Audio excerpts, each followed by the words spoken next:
नमस्कार, मैं हूं आपके साथ सोनिया चौहान। अमर छत्तीसगढ़ में आप सभी का स्वागत है। रुक करते हैं खबरों की ओर। केंद्र में तीसरी बार मोदी सरकार बनने के बाद केंद्रीय मंत्री मनसुख मांडविया रायपुर दौरे पर पहुंचे और साथ ही उनका भव्य तरीके से स्वागत किया गया। इस दौरान केंद्रीय मंत्री ने बीजेपी कार्यालय में प्रेस कॉन्फ्रेंस भी की। क्या कुछ है पूरा मामला, देखिए हमारी ये खास रिपोर्ट।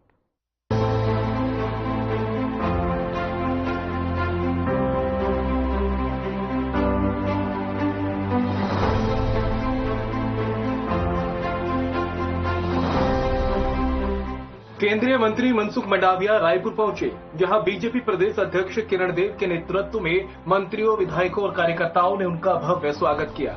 इस मौके पर मंत्री मंडाविया ने कहा कि देश की जनता का आशीर्वाद तीसरी बार भी बीजेपी को मिला है और जनता के आशीर्वाद से सरकार बनी है। इसी के साथ उन्होंने बजट पर भी अपनी बात रखी। तीसरी बार देश की जनता का आशीर्वाद से सरकार बनी है और ये मोदी जी की तीसरी गवर्नमेंट का पहला बजट है और इस बजट युवा लक्ष्य, रोजगार लक्ष्य,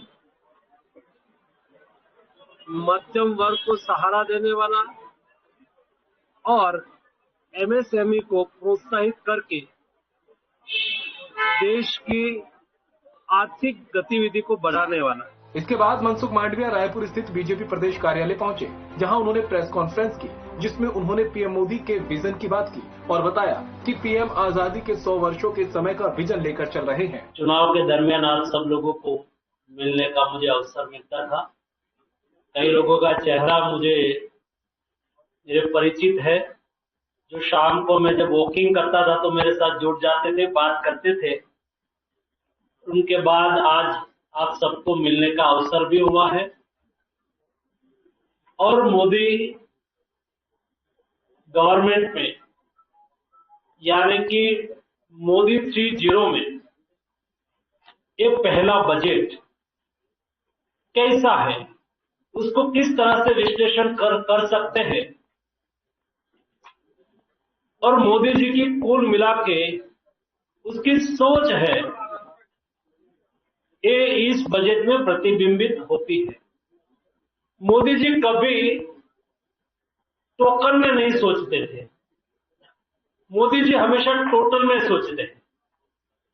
एक सार्वग्राहिक रूप में देश को हम कैसे आगे बढ़ाए, उसके लिए मोदी जी ने अमृत काल का विजन दिया है। जब देश आजादी का शताब्दी वर्ष मनाता हो, यानी कि देश की आजादी का 100 वर्ष पूर्ण हुआ हो, तब देश डेवलप्ड कंट्री बनाना है। और जब देश को डेवलप्ड कंट्री बनाने के लिए मोदी जी ने संकल्प जाहिर किया है, तो कौन से रास्ते होंगे, कैसे बनाएंगे? तो मोदी जी ने कहा, जब आप कोई विजन करते हैं या तो कोई गोल तय करते हैं, तो गोल को अचीव करने के लिए रास्ता तय करना होता है। जो हम सही केवल विजन दे देते हैं और पाथवे तय नहीं करते तो कैसे होता है? प्रेस वार्ता के दौरान सांसद ब्रजमोहन अग्रवाल भी मौजूद रहे, जिन्होंने बजट को लेकर अपनी राय सामने रखी। बहुत अच्छा बजट है, छत्तीसगढ़ को भी इस बजट का अच्छा फायदा होगा। जिस तरीके से सांसदों की बात करें तो आप राज्य के सांसद हैं, बाकी विपक्ष की बात करते हैं तो वो पत्र लिख रहे हैं। अब उनका काम पत्र लिखना बचा है, वो पत्र लिखते रहे, हम काम करते रहेंगे। छत्तीसगढ़ में 3.0 यानी कि पहले प्रथम बजट प्रस्तुत किया गया, जिसमें छत्तीसगढ़ में सबसे ज्यादा अहम माना जा रहा है, जिसमें गरीब और ट्राइबल क्षेत्र के लोगों के लिए इस बजट का प्रावधान किया जाएगा, रोजगार के लिए किया जाएगा, ऐसा इनका मानना है। वहीं हम जब ब्रजमोहन अग्रवाल जी से बात करते हैं तो वो कह रहे हैं कि छत्तीसगढ़ में सबसे बेहतरीन बजट आया है और सबसे ज्यादा अगर किसी को फायदा हुआ है वो तो छत्तीसगढ़ को हुआ है। देखना होगा किस तरीके से। केंद्रीय मंत्री मनसुख मंडाविया ने अपने दौरे के दौरान छत्तीसगढ़ के दिग्गज बीजेपी नेताओं से मुलाकात भी की। Bureau report.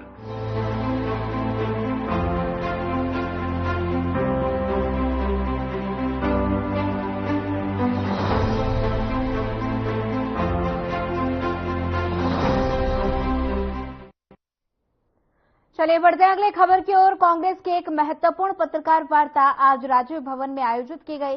इस पत्रकार वार्ता में पीपीसी अध्यक्ष दीपक बैज, नेता प्रतिपक्ष डॉक्टर चरणदास महंत और पूर्व सीएम भूपेश बघेल ने संबोधित किया। इस दौरान बीजेपी पर जमकर निशाना साधा और इस मानसून सत्र में कांग्रेस पार्टी ने सदन के अंदर और सदन के बाहर जनता के मुद्दों को लेकर आक्रामक लड़ाई लड़ी।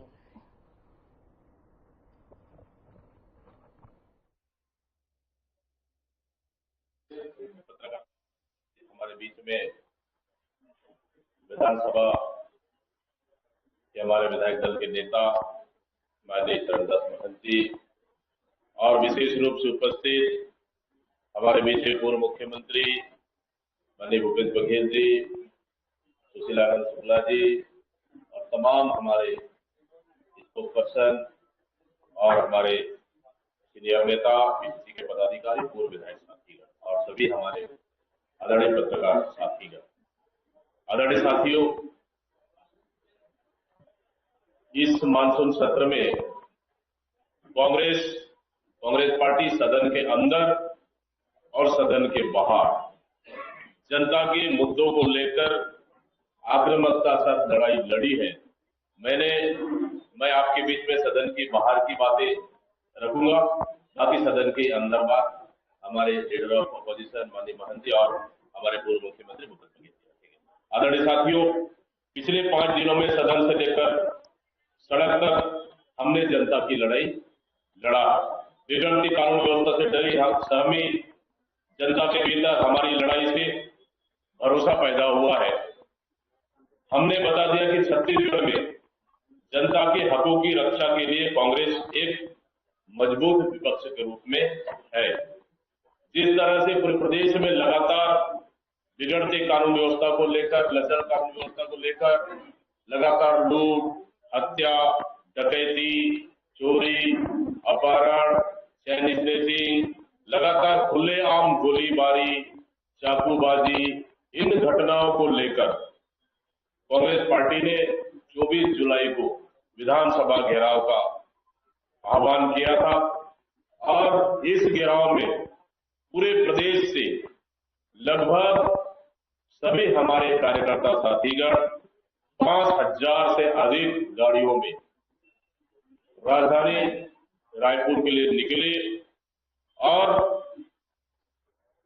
शासन प्रशासन ने पूरी तरह से इस कार्यक्रम को रोकने के लिए पूरी ताकत लगा दी और जगदलपुर से बस्तर से आने वाले गाड़ियों को बस्तर से रोकना शुरुआत किए। जहां राजधानी तक पहुंचने नहीं देना उनका मकसद था, लेकिन तब भी हमारे कार्यकर्ता उतने रोकने के बाद कड़ी सुरक्षा के बाद भी राजधानी तक आधे कार्यकर्ता पहुंच पाए। उसी तरह से रायगढ़ रोड का भी देखें तो यहाँ पे भी पूरे पुलिस प्रशासन रास्ते में चाक चौबंद थी, हमारी गाड़ियों को रोका गया। उसी तरह बिलासपुर रोड को भी देखें, उसी तरह सरगुजा और अन्य रोड को भी देखें।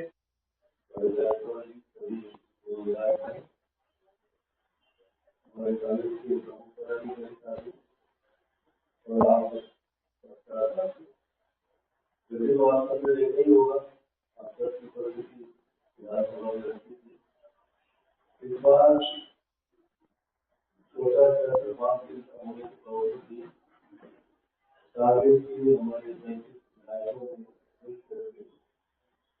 सशक्त भूमिका विधानसभा में निभाई और इसके कारण भारतीय जनता पार्टी की सरकार प्रधानमंत्री जी गरीब थी और जैसा कि आपने कहीं सुना होगा, रोज उनका एक मीटिंग का सिस्टम होता था कि आप विधानसभा में सवाल लेते हैं। तो पहली बार हुआ है, मुकेश भाई जानते हैं बात को, कि 5 महीने 4 प्रस्ताव पर चर्चा करना ये हमारी बहुत बड़ी कामना है। अभी तक भारतीय जनता पार्टी की सरकार पिछले वर्षों में 300 हफ्ते 15 दिन में 1 महीने में इस तरह के सवाल है। इस बार 4 प्रस्तावों को लेने पड़े, घंटे 2 घंटे तक चर्चा हुई और यहाँ तक 24 तारीख का धरना जो हमारे राज्य की ओर से किया गया, उसमें हम लोगों ने विधानसभा में काफी हंगामा किया और पूरा दिन भर राय चर्चा होती रही। मैं राज्य विधायक हमारे सभी साथियों को बधाई देना चाहता हूँ कि उन्होंने बड़ी तकलीफा दिखाई, हर बात के बेहतर से और तर्कपूर्वक प्रस्तुत किया। जैसा कि आप सब जानते हैं, बड़ों करना देश को प्रभावित करने की हमारी सरकार है। इसमें भी हम लोगों ने सरकार को गया कि पूरे सरकार की क्षमता की उनका पुलिस विभाग सब जगह वो अच्छा है और एक बहुत बड़ी को कनेक्ट करने वाली घटना हम लोगों ने किसानी के समस्या को भूपेश ने बहुत अच्छे ढंग से दिखाया। पूरे प्रदेश में बिजली की कमी, खेत में जल वितरण और आर्थिक बातों को हमने दिखाया और इसी तरीके से आज पूरा प्रदेश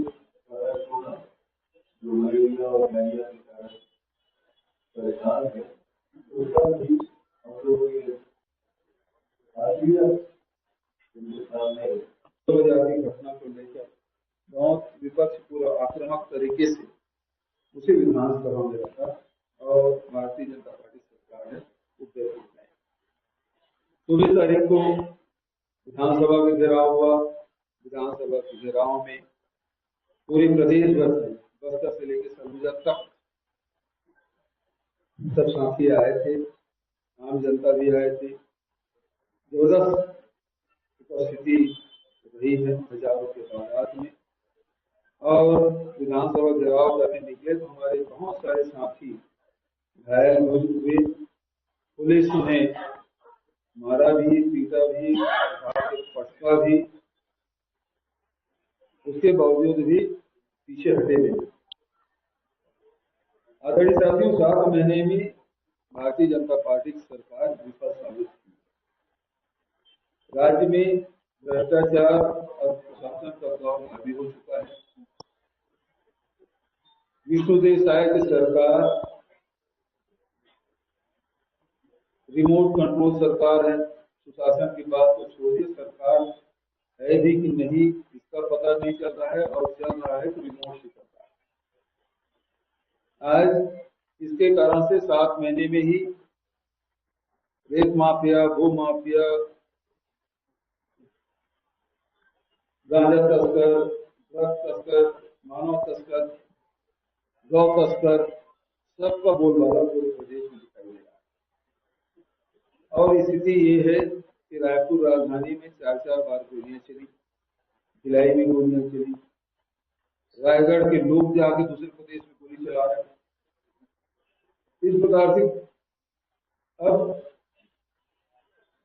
प्रोटेक्शन मनी के लिए यहाँ गोली चला रहे हैं, व्यापारियों के घर में घुस के धमकियां दे रहे हैं, मारपीट कर रहे हैं, आम जनता घसीट के पीटा जा रहा है। और बलौदा बाजार की घटना है वो काला ठप्पा है भारतीय जनता पार्टी की सरकार है, विष्णुदेव साय सरकार है वो काला ठप्पा है। आदरणीय हमारे नेता प्रतिपक्ष के नेतृत्व में विधानसभा में हमारे विधायक साथी ने बहुत बढ़िया प्रदर्शन किया।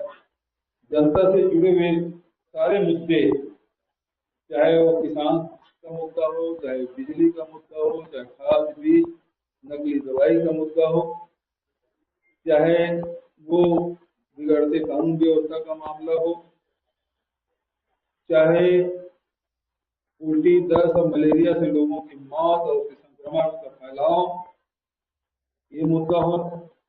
आज 5 साल में हमारी सरकार ने 5.6% जो मलेरिया का था उसे घटा के 0.99%। चलिए फिलहाल वक्त हो चला एक छोटे से ब्रेक का। ब्रेक के बाद जल्द हाजिर होंगे।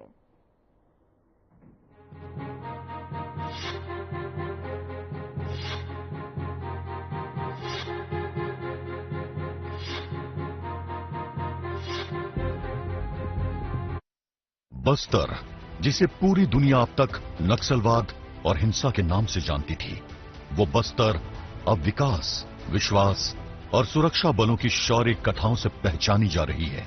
और ये सब कुछ संभव हो पाया है राज्य में आई सुशासन की विष्णुदेव सरकार की वजह से, जिनके कुशल और मजबूत नेतृत्व में सरकार न सिर्फ नक्सलियों के मांद में घुसी है, बल्कि बस्तर वासियों के विश्वास को भी जीती है। अब यहाँ लोगों के चेहरों पर दहशत नहीं, उम्मीद और मुस्कान नजर आता है।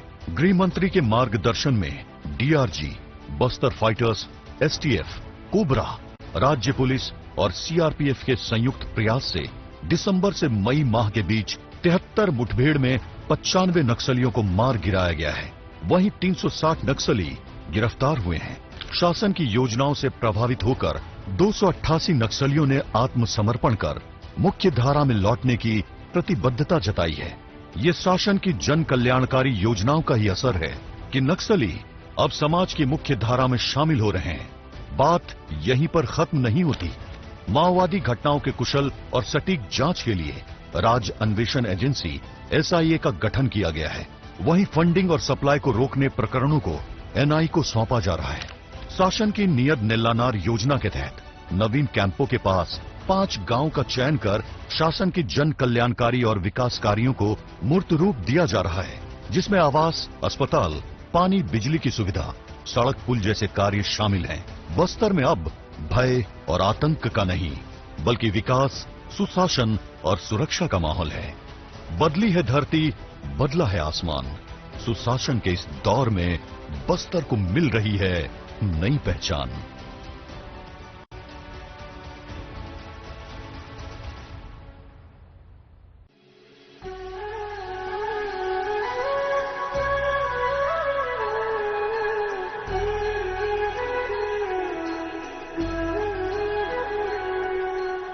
सरकार की महती योजना, जिसके अंतर्गत अयोध्या ले जाकर भगवान रामलला के दर्शन कराना है, हम इसी उद्देश्य की पूर्ति के लिए रायपुर स्टेशन से रेल में बैठ करके अयोध्या प्रस्थान कर रहे हैं। वहां जाकर भगवान रामलला की दर्शन करेंगे, अपने को धन्य समझेंगे और इस सरकार को हम बहुत बहुत धन्यवाद देते हैं। इस प्रकार की योजनाएं आगे भी चलाती रहे। अयोध्या श्री राम जी के दर्शन करने के लिए जा रहे हैं। इसके लिए हम हमारी विष्णुदेव जी सरकार का भी धन्यवाद करते हैं, मोदी जी का भी धन्यवाद करते हैं। 500 साल के बाद भगवान अपन रामलला अपन स्थान में ग्रहण करत थे। बहुत अच्छा लगा थे, वहाँ बड़ा खुशी लगा थे। और अयोध्या जात हो भगवान के दर्शन करे बार, राम भगवान की सरकार ने अपनी घोषणा का अमल करना शुरू कर दिया है और अयोध्या के लिए रवाना होने वाली है, जिसका हमारे मुख्यमंत्री यशस्वी श्री विष्णुदेव साय जी को हरी झंडी दिखा के इसको रवाना करेंगे। छत्तीसगढ़ की प्रत्येक जनता को भगवान श्री रामलला जी के दर्शन के लिए अयोध्या ले जा रहे हैं और इसी कड़ी में मेरा भी ये परम सौभाग्य बना है। मैं पुनः धन्यवाद देना चाहता हूँ छत्तीसगढ़ सरकार को एवं मोदी सरकार को। छत्तीसगढ़ के मुख्यमंत्री विष्णुदेव साय और यशस्वी प्रधानमंत्री नरेंद्र मोदी को बहुत बहुत धन्यवाद। माननीय साय जी का भी धन्यवाद ज्ञापित करता हूँ। धन्यवाद। जय श्री राम, जय श्री राम, जय श्री राम। जय जय श्री राम, जय जय श्री राम।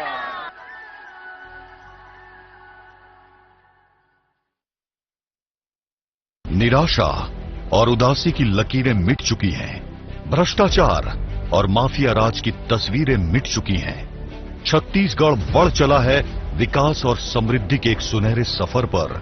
सुशासन जहां मिलेगा हर मोड़, हर डगर पर। त्वरित फैसले और जनहितैषी नीतियों से छत्तीसगढ़ अपना सुनहरा भविष्य गढ़ रहा है।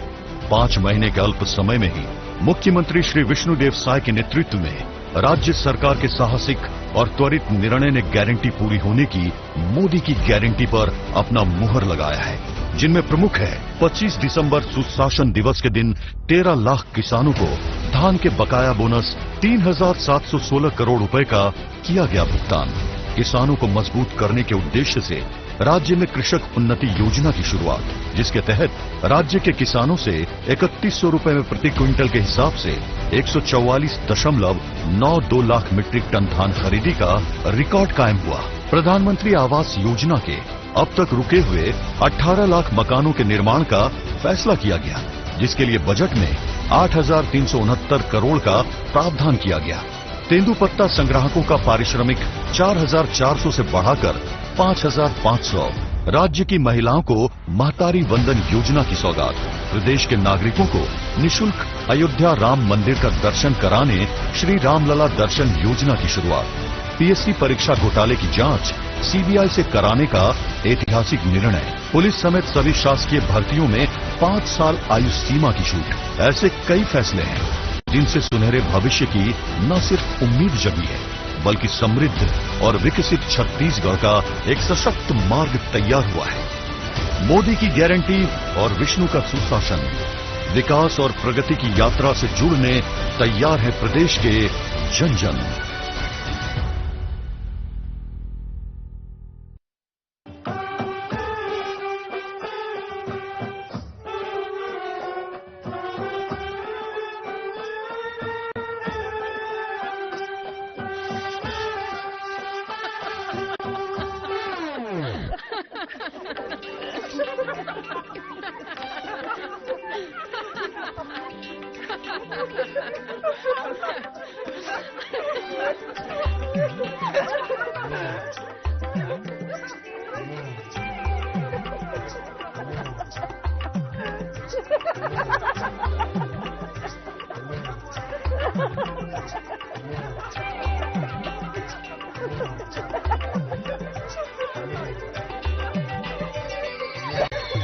भाई साहब, ये लोग इतना खुश क्यों हैं?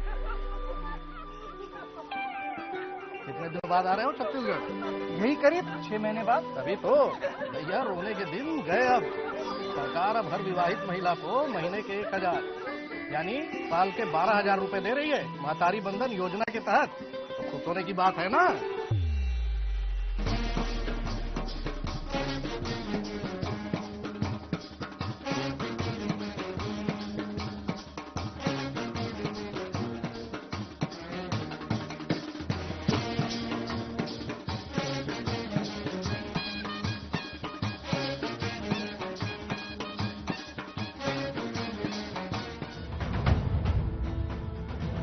महीनों में देखा तुमने बढ़ रहा है छत्तीसगढ़, निखर रहा है छत्तीसगढ़, शिखर में होगा छत्तीसगढ़।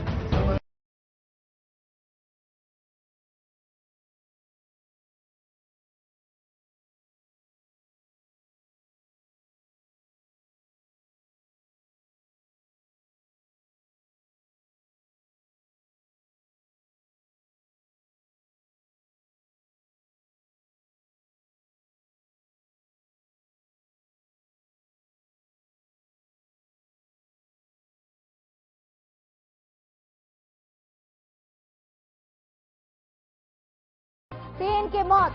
मोटर पंप चेक करने उतरे थे 2 ग्रामीण और बचाने उतरा तीसरा युवक भी फंसा और जहरीली गैस की चपेट में आने से तीनों की गई जान। इस वक्त की बड़ी खबर, अहम जानकारी। शिकायत के बाद मौके पर पहुंचा प्रशासन। नवागढ़ थाना क्षेत्र के कुआं गांव का है ये पूरा मामला। इस वक्त की बड़ी खबर, अहम जानकारी आपके टेलीविजन स्क्रीन पर। जहरीली गैस की चपेट में आने से गई तीनों की जान। शिकायत के बाद मौके पर पहुंचा प्रशासन। इस वक्त की बड़ी खबर, अहम जानकारी बेमित्रा से। इस वक्त की बड़ी खबर, कुएं में डूबने से 3 लोगों की मौत। मोटर पंप चेक करने गए थे तीनों युवक। देख सकते हैं तस्वीरें। ये तस्वीरें बेमित्रा से है, जहां पर कुएं में गिरने से 3 लोगों की मौत हो गई है और साथ ही जहरीली गैस बताई जा रही इन तीनों की मौत की वजह। यहाँ एक केचिंग पाइप लगा हुआ है कुआं में, पुराना कुआं है, और उसको जो सफाई के लिए ना, बांधने के लिए कचरा न जाए करके एक व्यक्ति है, वो आत्माराम साहू, जो नीचे उतर करके बांधने के लिए गए थे। उसी दौरान वो बेहोश हो गए। इसी बीच यहीं पास में मजदूर काम कर रहे थे, उन लोग आए और बीच बचाव के लिए कुछ लोगों को आवाज़ किया, तो कुछ गांव के लोग आए उसके बाद दो व्यक्ति, एक राकेश साहू और एक राम कुमार ध्रुव, ये रस्सी के सहारा लेकर के नीचे उतरे बचाने के लिए। फिर दोनों नीचे जैसे पानी के करीब गए, दोनों व्यक्ति बेहोश हो गए। कुल मिलाकर 3 व्यक्ति भी नीचे कुएं में हैं। फिलहाल इस बुलेटिन में इतना ही। ज्यादा खबरों के लिए बने रहिए हमारे साथ। नमस्कार।